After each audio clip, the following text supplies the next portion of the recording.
Ann Coulter, of course, a best-selling author and columnist. Her new column is out, and her new book is coming out. It's called Resistance is Futile. It is a blockbuster book, and, of course, you can get her other books. Go to AnnCoulter.com.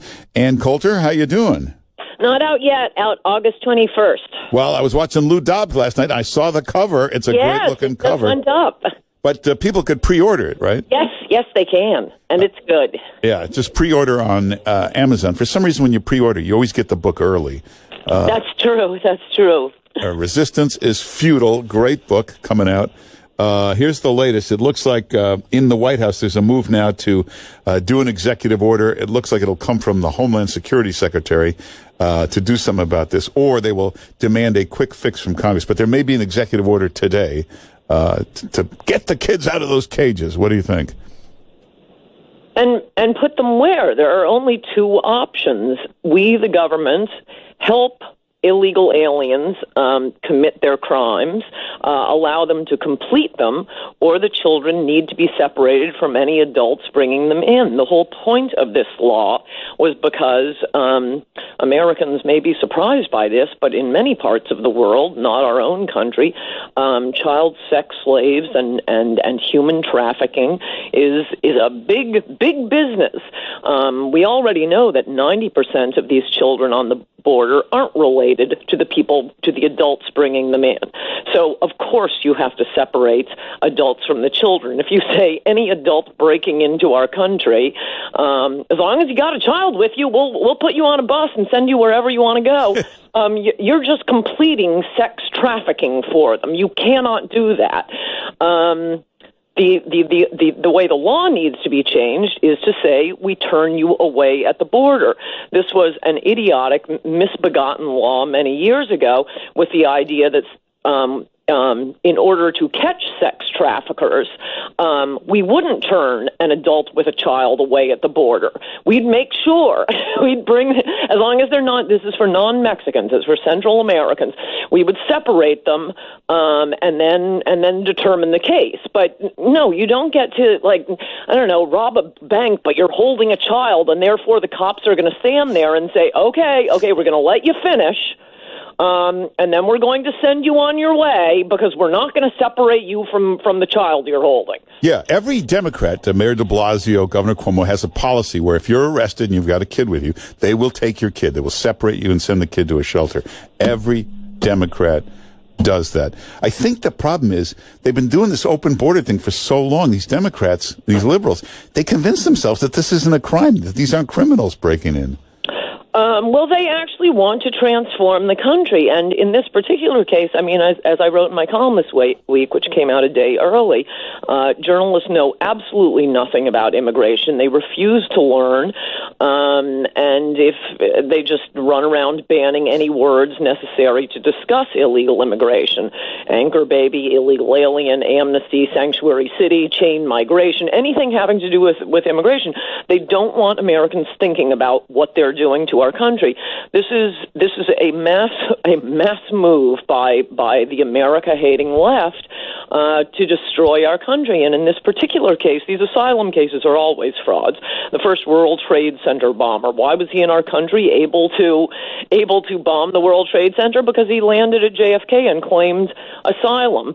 His traveling companion not only had manuals for how to build a bomb, videos of car bombing videos, but he, like so many asylum applicants, had instructions on how to lie to U.S. immigration officials.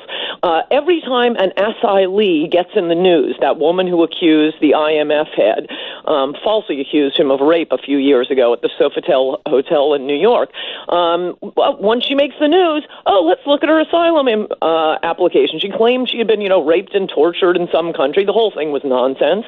The Diallo who was shot by cops in 1999 totally lied on his asylum application. The advantage of a humanitarian visa is you instantly get on the American gravy train. There is no welfare program you are not eligible for. All kinds of money and goods are sent your way. And so as liberal publications like the New York Times and the New Yorker have described, there are outfits passing out scripts to people, telling them what to claim during their interview, and they all get approved. America's really generous, but there comes a limit to your generosity after you have all of these foreign con men ripping you off for decade after decade after decade. And what is happening at the border right now isn't just your run-of-the-mill asylum fraud. This is a political stunt by an outfit called Pueblos Sin Fronteras, a group, People Without Borders. Their ideological position is America cannot have a border. Anyone can waltz in and start collecting American Social Security and Medicare and everything else. You're not allowed to have a border, American people. We know this has been going on. They have been marching these Central Americans up near 2,000 miles through Mexico, through the desert of Mexico, abusing these children, 90% of whom are not with their parents for this trek, to get them to the U.S. border. If this were a genuine asylum case for any of them, they'd just stop in Mexico. They'd say, oh, I was being persecuted in my home country. Yay, I'm out. I'm in a new country. Oh, no. They are marching to the American border because they are trying to prove a political point.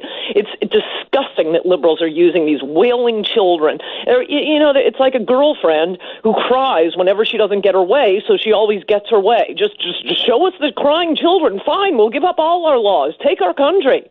How about if we send teams to Central America to persuade all these people to become Republicans and conservative? Then you'll see Chuck Schumer at the border with a cement mixer building the wall himself. Yes, you would.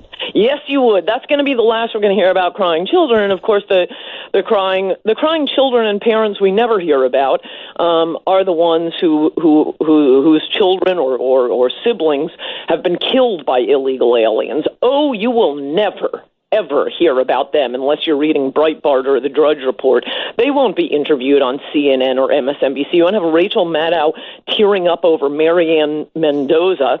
Very handsome officer's son was shot by an illegal. Don Rosenberg, whose son was on a motorcycle, run over 3 times by an illegal alien. Ran over him forward, backed up over him, ran over him again. Just last week in Lansing, Michigan, a cute little 14-year-old boy on the football team killed by an illegal alien. You don't even know about that case. These liberals pretending to care about children, it's utter nonsense. They don't care about children. They certainly don't care about American children. This is all a political ploy.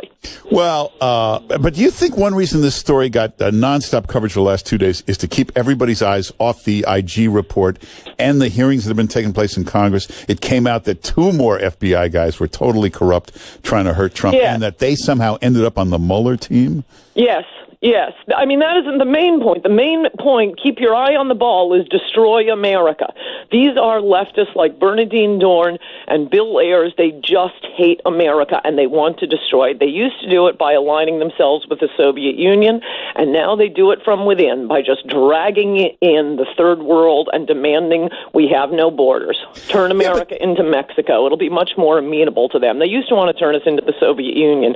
Now they want us to turn us into the worst Latin America banana republic. Well, there's a lot of those bad people, but there's some good liberals. They're good-hearted people, but they're like sheep being led around by MSNBC. They're bleeding hearts. They see the crying children. They see cages. They get all emotional. They're just trying to do the right thing. I don't think so. Oh. I don't think so. Why don't they care about the parents of dead?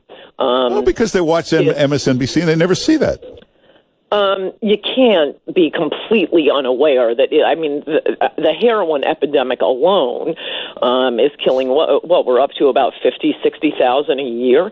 Far more than Americans are killed in car accidents are killed from heroin. And more than 90% of that heroin is being brought in by drug cartels from the South.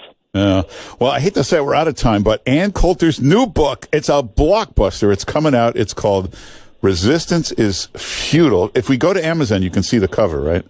I think so. I think it goes up today. Yeah, and I saw it. It was on Lou Dobbs last night. It's a great cover. This is going to be a big book. Pre-order it. Get her other books. If you're interested in all this border stuff, get Adios America. You go to AnnCoulter.com. You can get her books. You can get her new column, AnnCoulter.com. Make sure you follow Ann Coulter on Twitter. And thanks for being with us. Good to talk to you, Mark Simone. Bye-bye. All right, take care.